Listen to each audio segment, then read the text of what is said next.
Welcome back to the channel, everyone. We are back for part 3 of our interior modification. So we're doing a complete overhaul. If you guys haven't caught part 1 and part 2, go back, catch those videos. Today, we have to work on pulling the dash. We're going to paint the dash. We're going to paint the interior console. We're going to go ahead and install our heads-up display. So a lot of retrofitting, a lot of disassembly. This is going to take a lot of time.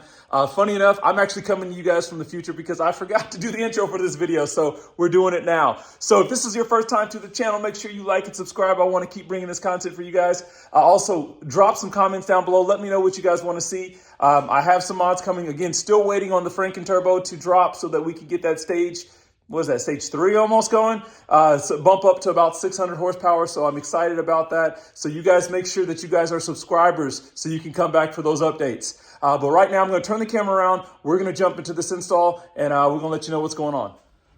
Okay, fellas, for this this retrofit, there's going to be a lot of disassembling. So one of the first things you want to do is disconnect your battery, because you've got to do a lot. You're going to mess with a lot of electronics. We're going to be removing airbags. We're going to be removing steering wheel. All of your stereo, cluster, everything has to be removed. Center console, I'm going to disassemble the shifter selector. All that's going to be taken out. So let me see if I can turn this camera around and just kind of give you a quick rundown of what we're going to jump into. Just because I'm going to try to keep this video condensed, probably do a lot of time lapsing, because if not, this is going to have to be broken up into like 3 or 4 videos, because there's a lot of disassembling that's going to go on. So just a second. Okay, so where we're going to start is we're going to, of course, the easy thing is to go ahead and start removing these panels here, disconnect your HVAC controls, all that here, as well as your auto light control, or your headlight control on this side. All of your stereo equipment is going to have to be removed. So there's going to be roughly about 4 to 6 bolts that are going to have to be removed to remove that head unit. We are also going to start breaking into the shifter console, which means we're going to start pulling up this portion here, which is actually just held down by there's one bolt that's actually underneath here. See that right there in the corner? That has to be removed. Everything else is just really pushed into place. We're just going to pop that up, start taking this apart. I may try to voice over. I'm not 100% sure how I'm going to do that piece of it, but we're going to jump into this now.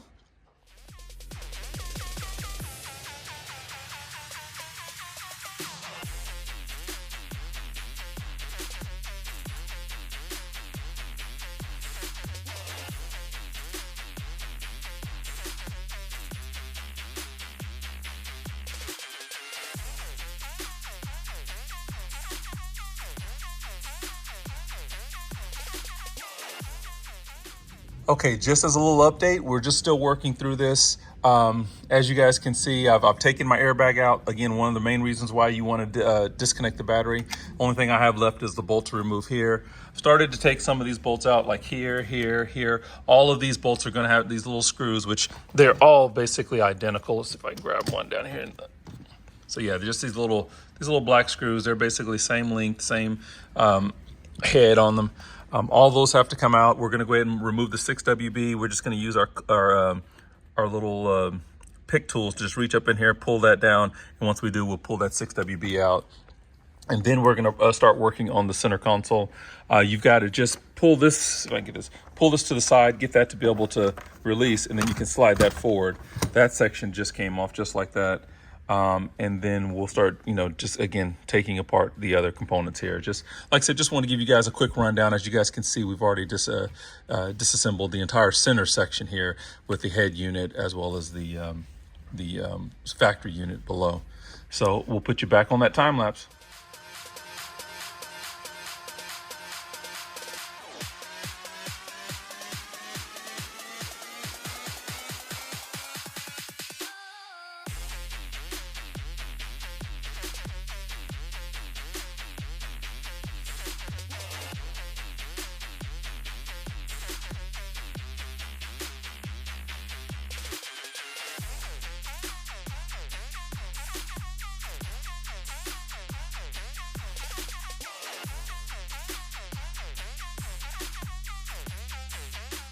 Okay, so as you guys can see, this is not for the faint of heart. This is not a extremely difficult removal. It just is A lot of parts, got to remember where a lot of stuff goes, and it's time consuming. We are on to what I think are the last 2 bolts. I'll have to go back through and just make sure. It's kind of, might be difficult to see, but there's a screw right in there. See if I can come in here with the camera. No, I'm not going to be able to get it. Okay. But either way, there's a screw that's right in there. That should be a T20. So we're going to get in there. It's on both sides. See if we can't get that removed, and then see if there's anything else remaining, basically holding on to that dash. All right, so I think I have everything disconnected. Guys, keep in mind this is the first time I've ever pulled this dash. So I think I have everything out. Now we're gonna see if we can't go ahead and pull the dash out of the car.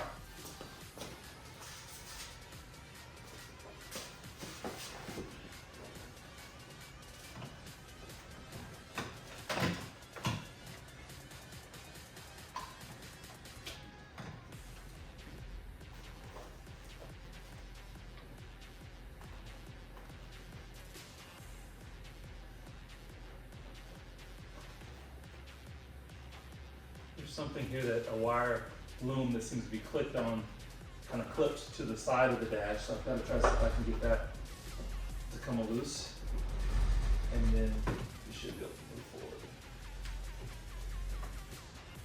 forward. Rocking it back and forth.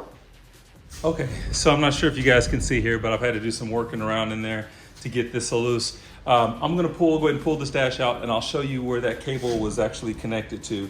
Not difficult, just a little, I need a little work.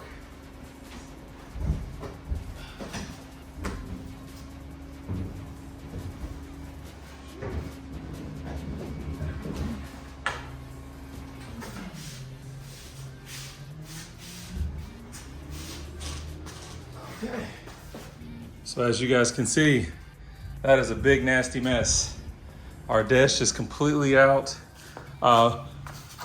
Basically, this corner here, right in here, there was a clip. And I'll go grab that, and you see a little bit of the plastic kind of came with it.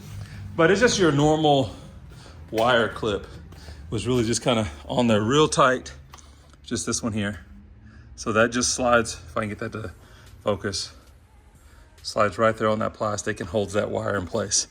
Okay, but as you guys can see, everything is completely out. So at this point, I have this ready, or I have it out. Now I can address the color change, because if you guys remember, we have black interior now. So I'm going to try to get rid of this brown. I actually have some. Let me grab it real quick here in my new workbench. Not workbench. So I went and picked up some Duplicolor vinyl fabric. Leather, like all that. It's a spray paint. So I'm gonna prep this surface real good, clean it extremely good. I even have a steamer over here in the corner now. So we'll pull that out, see if we can't clean that real good. And then we'll see if we can't get that paint to help us match the correct color of black. If that does not work, then we're gonna have to, figure something else out. But that's gonna be my first try on that. The other thing is I am going to see about taking this unit out, or basically cutting the dashboard a hole there so that we can see about retrofitting our heads-up display. Now, keep in mind, guys, if I was not swapping out this entire interior, having to color change from brown to black, I would not be doing a heads-up display retrofit.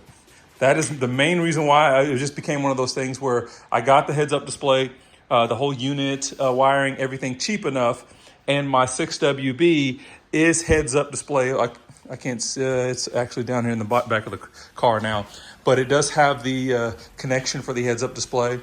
I think I'm all in for the heads-up display retrofit somewhere, around 100, maybe 150 bucks, if that. So I figured, might as well get that feature if I can, as well as since I have all of the A-pillars removed and I have access, I'm going to see how difficult it is to go ahead and start the retrofit for my CAFAS module. And I'll show you guys that here in a minute. That's what I'll do real quick. Just a second, guys. I'm I'm gonna pull down my bin and show you guys some of the parts that we have, and we'll see about how that's gonna work. Okay, so we got our bin down. Pull out some of the old LKQ parts we have in here and see if we can get this to focus. Okay, so we've got our 6WB. We've got a cable to connect to our heads-up display or to our cluster. I've got to still figure out some of the wiring when it comes to that. This wiring here is actually for the CAFIS module, which is located here. So it'll actually just plug right in there. I do have to still determine some of the wiring here. This is the CAFIS camera. So I'm gonna take a look at that and see what we need to do with that. Got a couple of the switches here for heads-up display buttons. This one here is for just the heads-up display. Man, I cannot get this thing to focus properly. So as you can see, that's just the heads-up display. This one here had some other features, but did not have heads-up display. So, of course, these features here would be useful with the CAFIS, but the heads-up display, I'm going to try to see if we can't combine them. So I'll probably need to get a new switch there. Yeah, so I've got some work ahead of me. I'm going to start trying to work this out, and I will be back with you guys shortly. We are making progress. So right now, we're going to start working on cutting out the inside of this panel. This is, of course, where the heads-up display will sit. I've already removed this little plastic section here. Really not a big deal there. That actually just was clipped in on this section. And then there was it clamped over this piece, and there was a little staple that was right through there. So I just pulled that staple and pulled that out. Now we're just gonna, like I said, gonna cut that open. I'm gonna use just a little high-speed cutoff wheel in my air compressor. So I'm not gonna do that on camera just because it's gonna be extremely loud. Once I have that finished up and I'm satisfied with the way it looks, then I can look at trying to see what we can do about the paint here. In doing so, also we'll have to paint the other two interior pieces that are left, which are around the center console. As you guys can see, I've already pulled this one off. That is actually really easy to take off. It just actually has two bolts or two screws that go through each corner, like one here and then one. I think you'll probably see I just put it right back in place right there. If I can get that to focus nicely. There it is right there. So that's all you need to actually remove this section. This here is just slightly more difficult. I've never done one before, just watched a YouTube video on it, and I'm just gonna get a light going for you guys here. Not really. My understanding is you actually just pull down these sections on both sides, and you can try to slide these pins out on either side, and then you should be able to take those handles off, or those basically the cover off. So we'll give that a shot here in a minute. So I will get back, give you guys an update here shortly. Oh, and as you guys can see, I already have the HUD unit mounted now. So just found some bolts that I used here that actually just screw in here and here. And then don't forget, there is one bolt that is also remaining. I'm not sure if I'm gonna be able to get that. It actually goes right. I can't see that right now. It's one of these slots there. You can probably see the head of a bolt. Had to use a 10mm for that. But yeah, no, it's super windy out here, so I probably won't be able to give you guys too good images because of the wind. Don't want you guys having to deal with that. But I just finished steaming them. Looking really nice and clean. My biggest issue right now is my armrest. Because I went a little overboard, I don't know. I mean, this was already starting to have issues, so I probably need to just see if I can't locate some new armrests. So we'll see what we can do. Like I said, because it is so windy, I've got to try to figure out where I can set this up to spray it and see where we're at. We are now completely black. And guys, I can't say enough about this duplicolor vinyl black paint. I mean, it just laid down so nice. Looks, I mean, completely stock. Like that just matches to everything else that's black. I mean, it just matches 100%. No complaints whatsoever. This, and believe me, this is not a sponsored video. Yeah, that, you know, I had some, at first I wasn't sure if this was gonna work. I was like, you know what, I have it. You know, the paint is only like 11 bucks. I'll give it a shot. Worst case scenario, I have to go out to the junkyard and spend hours pulling another black interior. But I don't see the point because this looks really, really good with this paint. I mean, wow, really impressed. So I still have some wiring left to do, but yeah, I'm very, very happy with the way this is coming out. We're back at it. We've got, I think I've got my wiring taken care of. So what we had to do is go in here with our connection here. And I basically I had to do a lot of looking this information up, but this is one of the connections that need to go, that goes to the heads-up display. These two wires is basically just a ground and a power lead. We had to wire that into our FEM fuse box over here. So that's done. This connection here actually goes to the CAN, or it's the K-CAN, which actually are these wires here that are just tapped in to some of the K-CAN wires located there. So we are actually ready to go ahead and reinstall our dash and basically reverse our entire process. I'm still trying to figure out if I may just go ahead and run the one CAFAS module wire, just so I have it installed for future if I decide to go ahead and retrofit.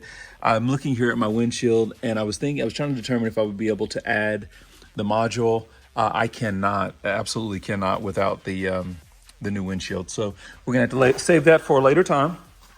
And then, as you guys can see over here, which something I probably should have did before I actually painted, but I had to go ahead and cut out the section for the button, which I haven't decided which one I'm going to go with. This one, of course, is just the heads-up display. This one actually doesn't give me the information I need anyway, so I guess we're going to stick with this one for right now. But we've got it cut out. I made myself just a little cardboard template, and then drew that out on the dash, and then used my cutoff wheel again to just go ahead and cut out that section. So now we have that ready to go. So we're gonna get ready to start reinstalling, and then I will give you guys an update here in a little bit. Okay, guys, believe me, this was a lot of work. Like I said, not a very, very difficult job, but just very time consuming. I'm going to show you guys what we have now. So we're going to turn the camera around. I've got everything reinstalled. Had a little mix up when it came to the heads-up display trim, so I'll show you guys that as well too. But I'm really excited about these results, so we're going to jump into that now. Ready for the reveal, guys. So there we go, fully black interior. So now the next thing that we actually, well, I have to do is I've actually got to try to do a deep detail and cleaning on this interior, just so that it gets to my standards here. But as you guys can see, we are completely black, front and back. Dash is now completely done. And we were going to give you a look at this heads up. So when I said I had an issue with the heads up display, sorry, we're having an issue focusing right now too. I guess it's because I keep moving. Okay, so heads up display is in place. Everything looks good.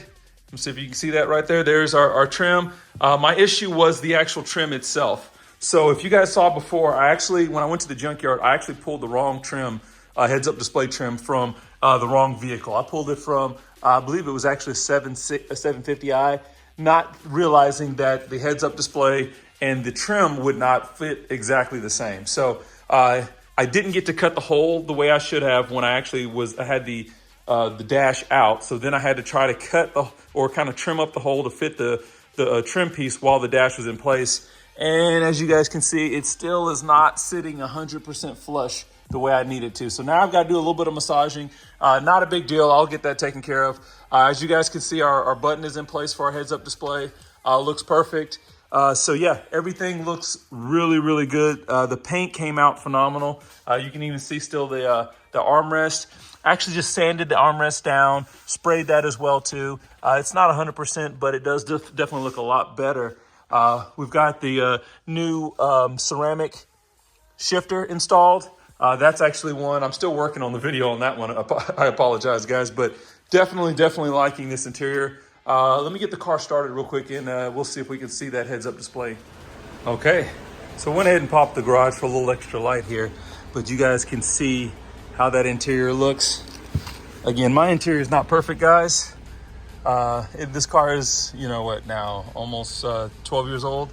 Not sure how well that's going to show up there, but especially off of the glass. But you can see the miles per hour shown right there on the heads-up display. Looks perfect. Really digging this. Actually, right now I went ahead and installed my CAFAS camera here. I may just put a cover over it just for the time being until I decide to swap out my windshield. But that working on calibrating that for the HBA or the headlight automatic headlight assistance, or high beam assistance. I think that's what that stands for. But really, really happy with the way this interior came out. So now I just need a really good detail. So I don't know if you guys are interested in me doing a video for detailing. I did pick up found a little cheap Sun Joe steamer on Black Friday deals. I think that one only ran me $40 for that steamer. So we're gonna spend some time detailing this car. So if you guys let me know if you guys are interested in seeing anything like that, because she is definitely filthy right now. So that's what we're gonna end this video, guys. One more mod down. Really excited about this. I'm really, really liking the interior. I love the all black. Of course, I definitely loved my cinnamon interior, but the all black interior goes with anything. And so just as a little hint, we may have a different color coming soon. So if you guys want to see this thing wrapped a different color, drop a like down on this video. Also put down in the description, give me in the comments what color you'd like to see, because I am considering some different options. So make sure you guys come back next time. Everyone be safe, and I will catch you in the next video.